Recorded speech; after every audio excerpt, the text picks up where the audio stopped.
Labas rytas ir vėl su jumis sveikinuosi aš, Martynas. Na, šį rytą gaminsime tokį labai jau pusrytinį patiekalą. Kadangi žinau, kad jūs visi, lygiai taip pačiai kaip ir aš, bent jau kartą į savaitę ar į dvi valgote kiaušinius. Kiaušinius valgydami jūs dažniausiai juos išverdate.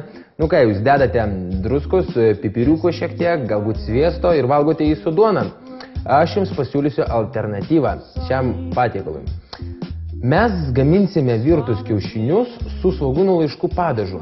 Svogūnų laiškų padažą gaminsime labai panašiai, kaip yra gaminamas majonezas. Ir iš tikrųjų tą padažą pasigaminę galite naudoti ne tik tais su virtais kiaušiniais. Jūs jį galite dėti į salotas, galite dėti ant mėsos, keptos ar dar kažkur. Na, iš tikrųjų, aš jau palieku jūsų fantazijai. Kada pamėginsite pasidaryti, tada ir panaudosite, kur norėsite. Naudosime svogūnų laiškus, garstyčias, cukrų, grietinę, kiaušinius, šiek tiek druskos ir vynuogių acto.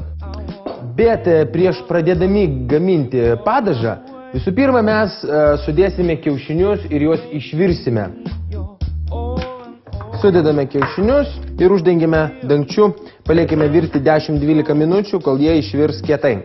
Nu, dabar supjaustysime šiek tiek svogūnų laiškų, taigi smulkiname kuo smulkiau. Beriame viską į indą, kuriame darysime padažą. Dabar mes jau naudosime svarstykles, nes mums reikės tiksliai pamatuoti kitų produktų santykį. Dedame 100 gramų grietinės, tai yra apytiksliai 3 šaukštai. Dėsime 20 gramų garstyčių. Tai bus apytiksliai pusė valgomo šaukšto. Toliau naudosime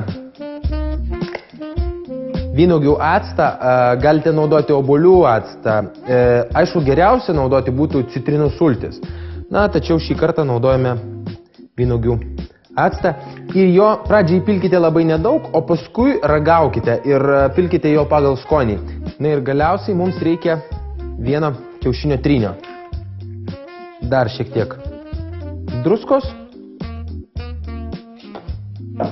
ir šiek tiek cukraus. Ir dabar galime viską gerai išplakti.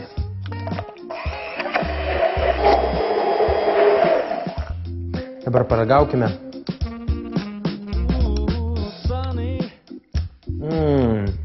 Čia toks geras skonis. Jei norite išgerti šitą padažą vieną, be nieko.